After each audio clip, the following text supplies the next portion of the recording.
Hi everyone, this is Wayne Rivers at the Family Business Institute, where we build better contractors. This week I want to talk about 10 things that I've learned in 35 plus years of dealing with contractors. Dennis, as his swan song video, his sign-off vlog, talked about the top 10 things he's learned over time. And I think I noted in the write-up that none of them really had to do with estimating or putting construction in place or pouring concrete or whatever it happened to be. And I think mine sort of fall into that same category. So I was shocked when I saw Dennis's. I was thinking, golly, have I learned anything? If I have, how would I put that into a bite-sized piece? So it really got me thinking, now what about this is important to you? Well, golly, learning today, back in the day it seemed like life was simpler. And today we must be constantly learning, constantly trying to grow and improve and develop ourselves so that we can contribute better to our businesses. Now, as I give you these 10, I want to reserve the right to change them because I'm not retiring. By the time I retire and I do this again, they might be a little bit different, okay? And not in any real particular order except the first one. The first thing that I've learned is it's all about people. McDevitt Street back in the day, Bob Street was light years ahead of anyone else in the construction business, I think. No telling where that company would have been had he not died suddenly. But McDevitt Street's mission was we recruit, hire, train, and retain the very best people. He was a genius because he knew that before anybody else in the industry. Everybody in the organization had that mission in their hearts. It was all about people. They knew if they could get the right people, they were unstoppable. If you've got the right people, life is going to be good. If you've got the wrong people, no matter how talented you are as an entrepreneur, you're going to struggle. Life and construction in particular are going to be very challenging indeed. It's all about people. It's all about surrounding yourself with people who are smarter than you, people whose capabilities differ from yours and complement your capabilities. It's all about surrounding yourself with the right people in business and in life as well. The second thing is every day is a new day. My wife is always commenting that I'm optimistic. And I'm not optimistic every day. Some days life just beats you down. Something bad happens. You have a fender bender on the way to work, and then this happens and that happens. And everything just piles on. And you might have a bad day or 2 bad days in a row or 3, a bad month. Who knows? But every day is a new day. It's a chance to start over, to change things, to correct mistakes that you made or perceive that you made, to apologize to people that you may have offended. Every day is a new day, and that's why I'm optimistic, because you always have a chance. You could have had 30 bad days in a row. Tomorrow is a new day and an opportunity to change things and get better. The third thing, time equals life. It's the only real currency we have. We think about money and all those things. Don't waste your time, and don't let other people waste your time for you. I think back to that terrific, great, wonderful book, Time Really Is Money by Rob Slee.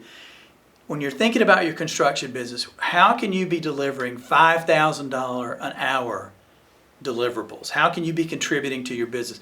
If you're stuck doing $10 an hour stuff or $15 an hour stuff, you're holding yourself back, you're holding your company back. Do $50 an hour stuff, and then $500, and then $5,000, and $50,000 an hour stuff, and really contribute to the highest and best use that you possibly can. Which brings me to number 4. Focus on what you're uniquely good at. We're all good at some stuff, but nobody's good at everything. I guess the concept of a Renaissance man or a Renaissance woman is still around, but it's pretty rare in today's increasingly specialized world. So do what you're uniquely good at. Do what you're great at, and delegate everything else. There are other people, let's say that you're not organized. Well, gosh, you could hire a staff person, an administrative assistant perhaps, who is incredibly organized. And then you're free to go and do all the wonderful things that you're capable of doing while that person works in the background to help keep you organized and on point. You don't have to be everything to all people. Focus on what you're uniquely good at. The fifth thing, be home by 6 o'clock p.m. when I was a young man and we were having our first child, my wife looked at me one day and she said, these long hours. Now, why did I work such long hours? Because I was learning from contractors. If you want to be successful in life, you've got to work a minimum of 60 hours a week, and 80 is even better. And boy, why not 100? And my wife looked at me and she said, okay, baby's coming. You need to be home by 6 o'clock every night. And I was like, what? I was indignant. What is she telling me? Holy moly. I'm the breadwinner here. I'm the man. I'm like my contractors. I should work 60 hours a week minimum. Best advice, best directive I ever got. I almost never missed the kids' things at school, the ball games, the plays, the church events, all the stuff that goes into family and childhood and all that stuff. I missed almost none of it. I did have business travel that kept me away from time to time, but 90% of the time I was there. I was able to coach the teams and drive the kids here and there and all those things. I was indignant with my wife, but that was the best piece of advice I ever got. She said, if you're going to have a longer day, go earlier in the morning. Well, why not? Gosh, that made perfect sense. So just get up early and go to work, but be home by 6 o'clock, by gosh. And I'm glad I did. I really felt that contributed to my time. You know, they grow up so fast. My kids are almost 30 years old now, but we still have those wonderful memories of all the things we were able to do because I was present. And it wouldn't have been had I not gotten that directive from my wife. The sixth thing, set your personal and your company goals every week. One of the genius things that Stephen Covey did was he said, golly, you know, setting goals is weird. Setting a daily goal is fine, but a day can get away from you or you could get sick or whatever. Daily goals, that's not enough time to really accomplish that much. A month, that's too much. But, you know, you forget 90% of the stuff that you did. I don't know where, you know, other than Christmas, I'm not exactly sure what I did in December. I know I did some stuff, but I'd really have to think and look back at my calendar to figure it out. A month is too long. 90 days, again, too long. A year, too long. He said a week is the perfect time period for evaluating progress on goals. And he was right. You've got 52 uniquely delineated time periods in a year to examine. And maybe you didn't hit your goal for this week. By gosh, you slide it over to the next week. It makes perfect sense for examining yourself, your behaviors, your goal achievement, how things are going with your team, etc., etc., etc.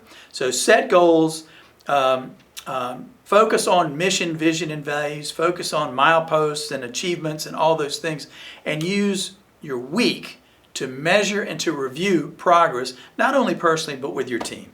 1 week at a time. 7, life is too short. 63 years old this year, and I can't believe it. I feel like I should be 30 years old, but you know, here we are, just a few years away from retirement. Life is too short to, number 1, do things you hate doing. I hated doing collections. Not that we ever had a real collection problem, but when somebody would get 60 or 90 days behind on an invoice, I had to pick up the phone. Man, I hated it. Golly, I just hated it. Guess what? Somebody else does it now, and she does a terrific job. Doesn't bother her. That's just part of her job, and she's really good at it. And the amazing thing was our cash flow improved dramatically when somebody didn't hate doing collections, but just saw it as a regular thing, and that made a huge difference for us in terms of our cash position. Life is too short to be around toxic people. If you've got toxic people in your life, in your family, in your business, number 1, stay away from them, but number 2, do something about it. You've got to, you know, if they're in your business and you have the power to do so, you've got to separate those people because they're not only dragging you down, they're dragging down the rest of your team as well.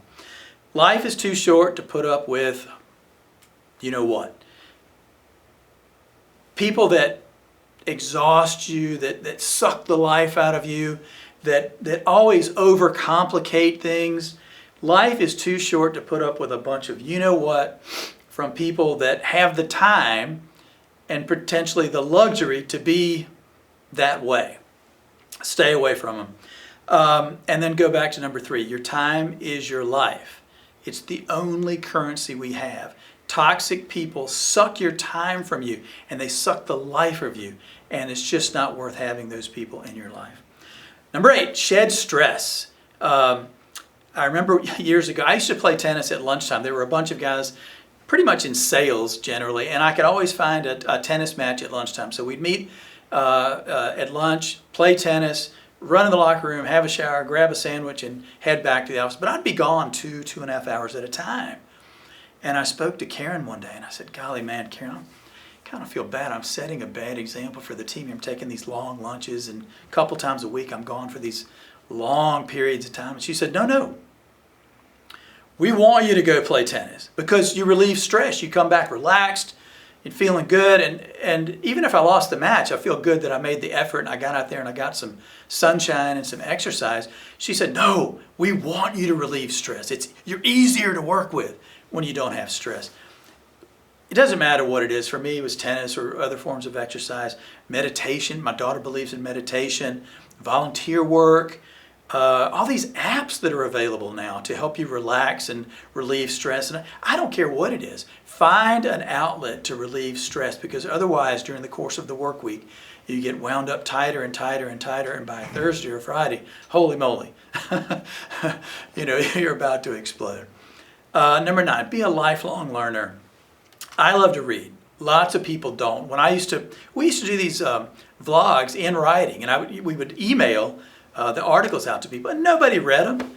Very few people read them. I never heard comments about them. We went to the video version, which is storable and portable and all those things, and now we got all kinds of positive comments about our weekly vlogs. So we didn't change the frequency, we just changed the delivery system, and we got a lot more uptake on that. So maybe you don't like to read, but today, every book, every great magazine article is available in an audio form. So you can be in your truck going from job to job, and you can be listening to all these great books, these great vlogs from people, the great magazine articles that you may have missed. The things, I see contractors, they have a pile of magazines on their desk like this. They're never going to get to it. They're too busy. But you can listen to all this stuff now, or you can have it delivered to you in any number of different ways. Being a lifelong learner is easier than ever. Oh, and listen. Listen to other people. Reading blogs, whatever it is, that's all great. But listening to other people, it is amazing to me. People that you may not expect have great wisdom. They've got experiences that you never had. They've got wisdom about things that you've never encountered perhaps. So be sure to listen to the other people around you, because once in a while, those little nuggets pop out. And the final thing is avoid myopia. For me, it's joining a peer group. Going on 10 years of my peer group participation now, and obviously we're in the peer group business, but I think it's so easy to fall into the trap of not being able to see the forest for the trees. You get this business myopia, you dial in, and your focus gets ever narrower. And so avoid that. Get perspective. Join a peer group. Network. Vistage. I don't care what it is. Be around other people that help you broaden your perspective and have a healthier perspective. It's not all about you. It's not all about your company. It's not all about a bad job. There are other things in life. Get perspective. And for me, joining a peer group is the way to do that. Now, again, I reserve the right to change this top 10 at some future date, but I'd like to hear what you think. Share with us in the comments. Dennis gave you his, I've given you mine. What are your life lessons? What are the things you've learned in business that really have made a difference for you over time? This is Wayne Rivers at FBI, where we build better contractors.